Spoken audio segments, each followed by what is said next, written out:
Man, where do we go from here? Sorry, Chris. No, nothing to be sorry for. Real men, real talk, baby. That's right. That's right. What's up, guys? Welcome to Real Men, Real Talk. This week, we're going to be continuing our conversation on multi-generational masculinity, and we're going to be talking about the subject of peers and how having somebody about at your level in life in your corner is really important. So let's get into it. So the next thing that you need, and just so you know, I'm going to make this little motion like from every now and then. The whole idea is that like it's a river. Like if you're in the middle, okay, we're going to center it in the middle on you. You need men pouring into you, and then you need to be pouring into men, ideally. So now we're kind of on the your level. This is the peer level. It is important to have peers because sometimes the older generation doesn't always have it right, and that's okay. Like, our generation, we're trying to figure stuff out, but you know what? Everybody's human. The people who came before us probably messed up at some point, and they're teaching you things or habits that are probably best not to follow.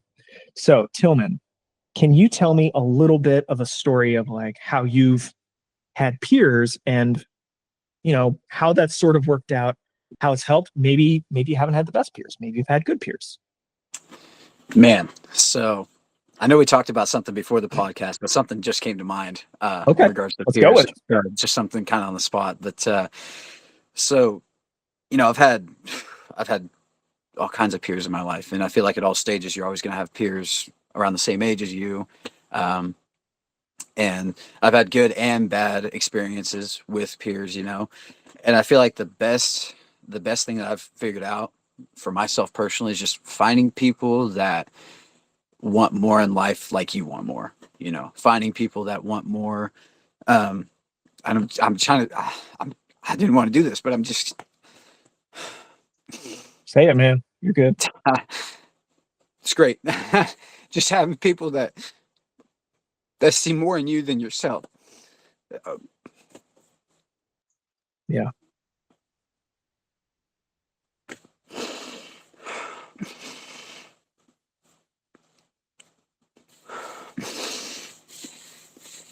and sometimes when you get older, you just start to find out, like, you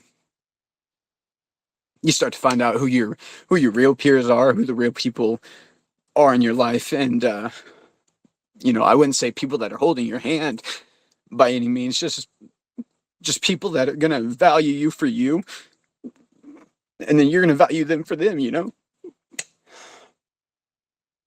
And so that kind of goes into the positive and the negative, because I've had peers in my life that have just done nothing but just, like, I wouldn't say down talk, but they've been very bashing in their way of talking and being. And Mm. I there's this quote, especially for peers around my age now, that I've heard. It's like the hardest time for a man, quote unquote, is like the ages 25 to 35. And that's when you're figuring out life. And I think a lot of people within that age range are like trying to figure themselves out. And I feel like in a past episode we've talked about negative self-talk, but that negative Yep. self-talk can come from the peers that you're with too. So you got Hmm. to put yourself with people that are talking positively with you about themselves. And not everybody's perfect, but at the end of the day, it's just having people that are going to be, someone that you can look up to, people that you can rally around, somebody you can go home to, and or just people you can go to and be like, hey, I did this thing. Because it's so hard to find people that want to celebrate with you. And but yeah, that's my experience with some peers. Okay. All right. Yeah. I'll say I just feel like we need a moment of silence to just respect. Like respect, man. Yeah, it's really hard to be vulnerable. Um, Man, where do we go from here? Sorry, Chris. No, nothing to be sorry for. Real men, real talk, baby. That's right. That's right. Well, I'll say for myself, uh, having peers, that's not something that I'm super good at. Most of the men in my life are older than me, and that's a good thing. I would rather have that than only have peers. I don't want it to be like Lord of the Flies, if any of y'all have seen that movie. Like just a bunch of kids on an island, like they're totally abandoned, like nobody older than them. They're just like trying to figure it out, and it's just like chaotic. Mm-hmm. A very interesting study into a world of only peers, if you ever want to see that movie. Yeah, so my wife has encouraged me to get around people who are my age. And what that can do for you, if you only had people who are older than you, or you only had people who are younger than you, when you get around people who are the same age as you or in the same life situations, because all these, by the way, these are really fuzzy lines. These are not hard lines of like, oh, they got to be within 3 to 5 years of your age, plus or minus, and they got to have exactly the same number of kids and be married exactly as long as you have, or be in exactly the kind of life situation. No, these are fuzzy things, fuzzy lines. So for me, I've recently run into people at my church who are, my wife and I've been married for about, over a decade. We have more than 2 kids.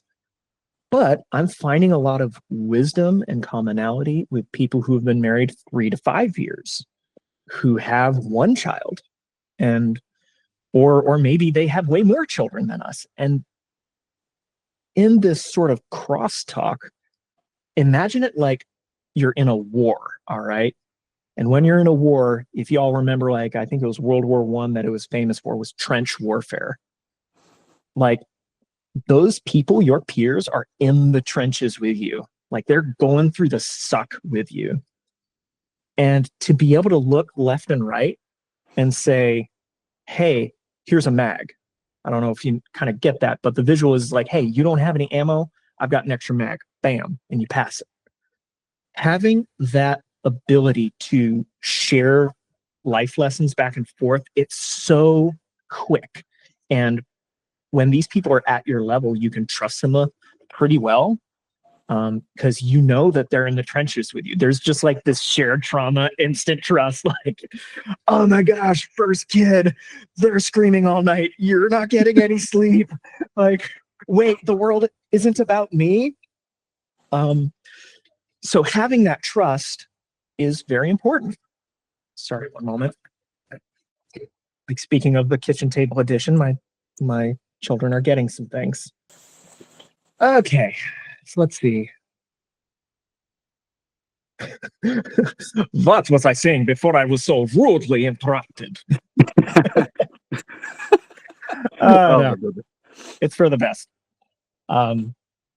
So I guess the short version of it is, it's probably better that my kids cut me off before I just rambled on. Having people in the trenches with you means a lot, because there's a lot of things that you can just immediately communicate to somebody without needing to like explain your whole life situation.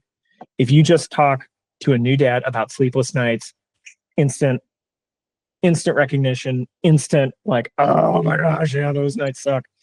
Some guys don't have that, God bless them. But most people have that problem. So that's the importance of peers. So guys, that's going to do it for this episode of Real Men, Real Talk. We hope it helped. I know for me, having somebody in my life who's at about the same life situation can be extremely helpful. So next week, we're going to pick up with mentees. And a quote to sort of guide us during this next discussion will be, when the teacher is ready, the student will appear. We hope to see you guys next week. Be sure to comment, like, subscribe. We'd love to hear from you.